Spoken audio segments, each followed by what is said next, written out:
Good morning. Welcome back to this edition of In Focus. What you're seeing on your screen right now, it's an op-ed recently published, written by Dr. Lewis Brogdon, published in the Louisville Courier-Journal earlier this month, tackling a very important topic. And also, you can go to that website you see on your screen to see the entire article, read it in depth. There's questions there that we'll get to that in just a bit. But I'd like to welcome back our guests. And Dr. Brogdon, I'll start with you. You've been mentioning this throughout the segment, but how can those in faith leadership roles help educate and also work toward a solution in the problems we've been discussing today? Well, this is why I like the language of call that I use toward the end, because it's the kind of language that pastors and religious leaders are familiar with. There is a deeper reason why we do what we do. We definitely don't do it for the money, because the money is not very good. Right. We do it because we believe in a higher cause, a higher call, something that God wants us to do. And we are in a unique historical moment, and we need leaders to lead.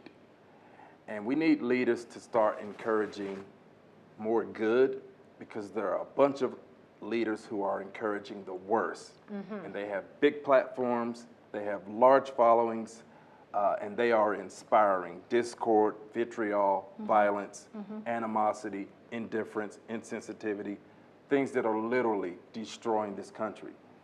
And if good people sit on the sidelines and say, I don't want to get involved in politics, I think the church should just be quiet, then we're going to give this country away. We have to stand up and to say, we can be better. And people who believe in goodness, we need to start encouraging that in the public square.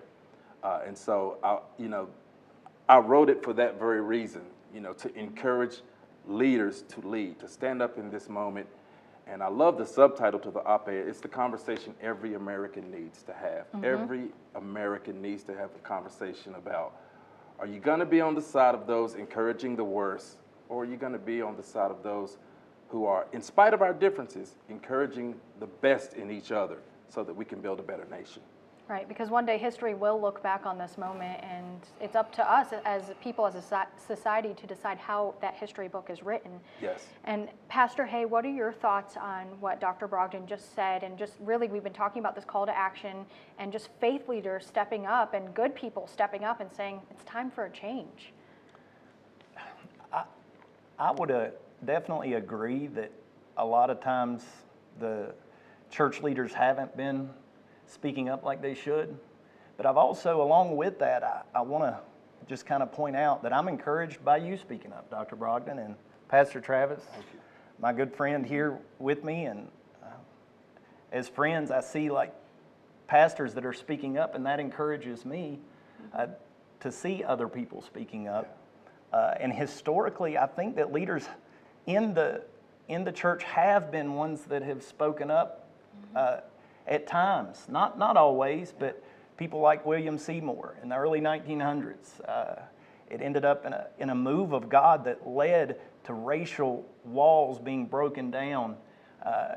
You hope that would continue forward, and maybe on a grander scale now that we could see something like that, or the Memphis Miracle with Bernard Underwood that Pastor Travis had wrote an article on, kind of speaks to the same thing, but it started with leaders doing what you're saying, being courageous enough, bold enough to do something. I think it starts, like when I'm thinking about just looking in the mirror, with saying, search me, O God, it says in Psalm 139. Are there any wicked ways in me, any blind spots that I'm missing first? And then from there, just at some point, we're going to have to start fellowshipping with people that we think are on the other team, or that disagree with us, or someone that we see as other. Like, how can we break down those walls and those barriers to where we can really do life together? And Pastor Lowe, your thoughts? Yeah, I think that's the essence of what we have to shoot for as faith leaders. We need to be witnesses to the world of what this looks like, be witnesses to neighboring each other.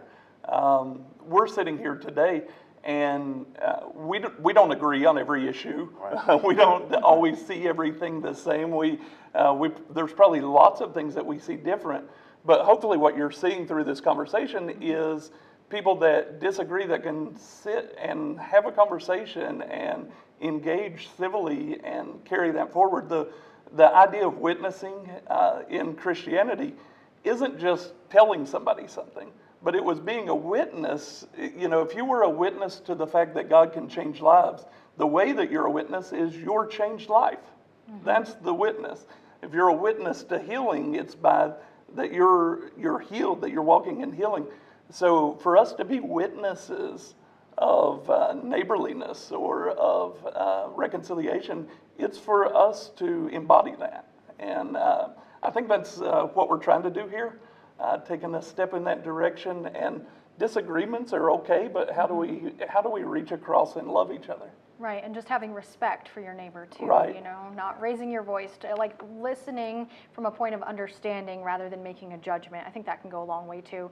Before we go, I do want to mention, Dr. Brogdon, that viewers can actually go online. We have a website for them. They can go online. There it is. And tell us more about how the questions online, once they go to that website, how they can use those questions maybe in small groups or otherwise. Okay. Yeah, I'm very excited about this, and I want to thank you for the opportunity to talk about You're it. welcome. You can just put Louis Brogdon and the title of the article in a Google search, and the Courier article will come up.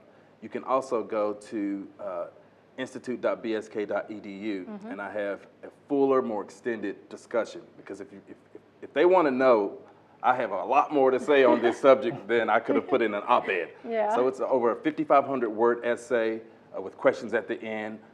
There's going to be webinars and events happening all over the place. One's going to be a national webinar. So we're going to continue the conversation, because a lot of people are reading the op-ed and they're saying, we need to do something. I want to be a part of conversations. I want to be a part of change.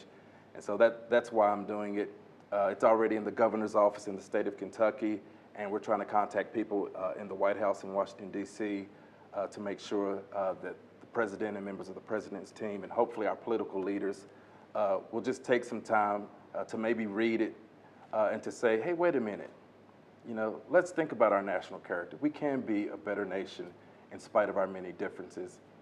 And I'm trying to spark change in this country. Right, and that really could start one person at a time, and really it sounds like the importance here is to keep the conversation going. So I really hope that we've helped educate you at home this morning just on some of the issues plaguing America from different perspectives. We have Dr. Brogdon here, who's a scholar, and he's well-versed in religious studies as well, and we have 2 local pastors, and I want to thank each and every one of you for offering your insight and to keep this conversation going. That is the most important thing.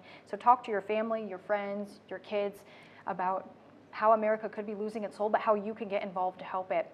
Well, that does it for this edition of In Focus. Thank you all for joining us this morning. We'll be back here next Sunday. Have a great day.